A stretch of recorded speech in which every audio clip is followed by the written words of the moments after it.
Hey everyone, welcome. I am absolutely thrilled you're here for today's explainer because we're unpacking one of the most fascinating and honestly misunderstood concepts in our entire financial system, debt.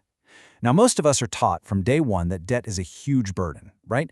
It's this heavy weight on your shoulders, something you just want to pay off as fast as humanly possible. But what if I told you that the wealthiest individuals on the planet look at debt through an entirely different lens? For the top 1%, debt is not a burden at all. It's actually a highly engineered, deeply effective tool for maintaining and even expanding their wealth. Today, we're going to look closely at a framework known as the buy, borrow, die system and decode exactly how this alternate universe of debt really operates. Okay, let's dive into this.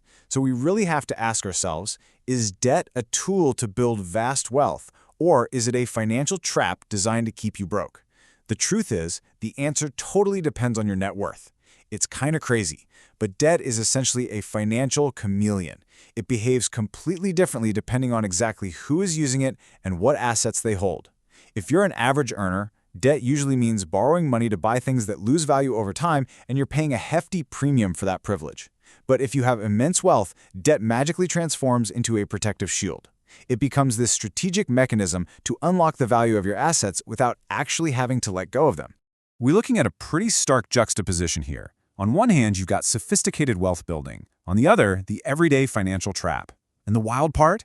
These are two completely distinct realities coexisting in the exact same economy. The wealthiest individuals are engaging in a highly sophisticated use of debt that actively protects their fortunes. Meanwhile, average consumers are often stepping into traps that literally erode their financial standing over time. Now, we aren't looking at this to judge either side, but simply to understand the mechanics. How does the exact same fundamental concept, borrowing money, yield such radically different results? Well, to figure that out, we have to look at the specific strategy the wealthy are actually using. And that brings us to what our source material calls the Preston strategy. This is the specific financial mechanism right at the heart of the 1%'s playbook. You know, when you hear about multi-billionaires who famously take a salary of just $1 single a year, you really have to appreciate the absolute absurdity of that paradox. I mean, they're taking home less on paper than a teenager working a weekend shift, yet they're somehow funding lifestyles with private jets, mega yachts, and massive estates. So you might be wondering, where does the actual cash come from? If they aren't getting a traditional paycheck and their wealth is all tied up in company stock or real estate, how are they buying their groceries or, their private islands? The answer lies in the execution of this Preston strategy, which leverages the very architecture of our financial system to generate basically infinite liquidity. Let's move to and see how this builds across the life cycle of this wealth management strategy. It's elegantly simple on the surface, moving in 3 distinct phases. Step 1. Buy assets. This just means acquiring things that appreciate in value over time. Think stocks, real estate, successful businesses. Step 2. Borrow against them. Instead of selling those assets when you need cash, you use them as collateral to get a loan. And finally, Step 3. Die. I know, it sounds a bit morbid, but holding these assets literally until the end of your life is a critical component of the strategy. It finalizes the tax advantages of the entire cycle, allowing all that wealth to transfer across generations. But the real magic, the absolute engine of this entire system, happens right there in Step 2. Let's break down exactly how that borrow phase actually works in practice. The wealthy utilize something called a securities-backed line of credit. Now, I know that sounds like a lot of fancy financial jargon, but the concept itself is very straightforward. It's simply a mechanism where wealthy individuals use their massive investment portfolios as collateral to borrow cash from a bank. Think of it kind of like getting a mortgage.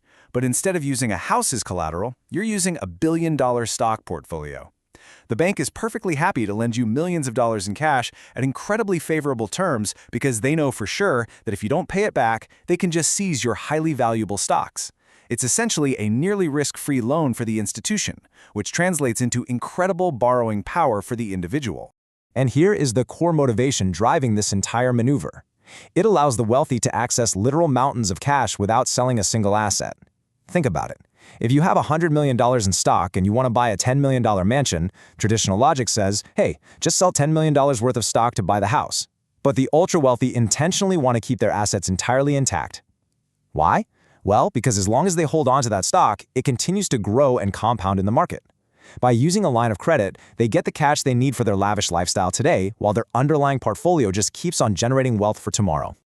So the crucial point is how these 3 benefits stack together perfectly.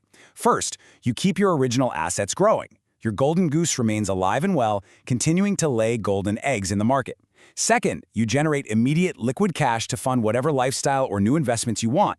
And third, and this is perhaps the most powerful part of the entire Preston strategy, you trigger absolutely zero capital gains taxes.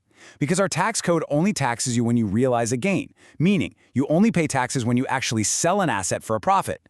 Simply borrowing against your assets, that is not considered a taxable event.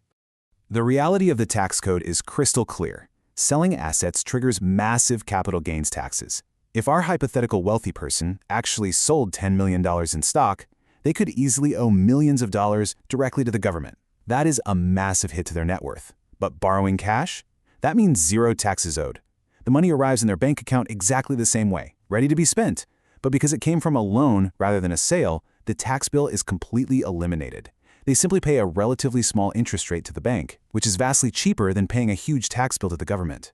It is a completely legal, structural bypass of the capital gains tax system. But let's shift gears now. We've spent some time up in the rarefied air of the 1%'s debt. Now we must contrast that sophisticated system with the harsh reality of debt for the average consumer. When the everyday person needs to borrow money, whether it's to cover expenses, deal with emergencies, or just bridge the gap between paychecks, they don't have massive portfolios of stocks or real estate to hand over to a bank as collateral. They can't just walk in and demand a flexible, low-interest securities-backed line of credit. Instead, they get funneled into a completely different debt environment, one that isn't designed to preserve their wealth at all, but rather to extract it. Now, what's really interesting about this slide is that number right there, 22%. That is the staggering interest rate trap set for the average consumer, typically through credit cards or unsecured personal loans, according to our source material. Just think about the math here for a second. While the wealthy are borrowing millions at tiny, single-digit interest rates to avoid taxes and keep their money growing, the average consumer is paying 22% interest just for the privilege of accessing a few $1,000s. And at 22%, the costs of borrowing compound so rapidly that it can easily consume a person's income. It makes it nearly impossible to ever get ahead, let alone actually build wealth. And this brilliantly illustrates what is ultimately a tale of two completely different debts. On one hand, we have sophisticated debt operating as a highly tuned wealth tool. It preserves assets, avoids taxes, and facilitates endless liquidity. But on the other hand, we have that 22% interest trap operating as a massive wealth destroyer. It drains income, creates endless cycles of repayment, and totally prevents the accumulation of the very assets that make the first scenario possible. It is the exact same financial concept, borrowing money you don't currently have. Yet it acts as an elevator to the penthouse for some and a trapdoor to the basement for everyone else. As we wrap up this explainer, I really want to leave you with this thought. If the exact same tool, debt, creates multi-generational dynasties for the 1% and crippling financial traps for the rest of the population, what does the word debt actually mean to you now? Is it possible that understanding the mechanics of the buy, borrow, die strategy doesn't just explain how the rich get richer, but actually reveals the hidden rules of the game we're all being forced to play? The more we understand these structures, the better equipped we are to navigate them. Thank you so much for joining me to explore this incredibly important topic. Keep questioning, keep learning, and I'll see you in the next explainer.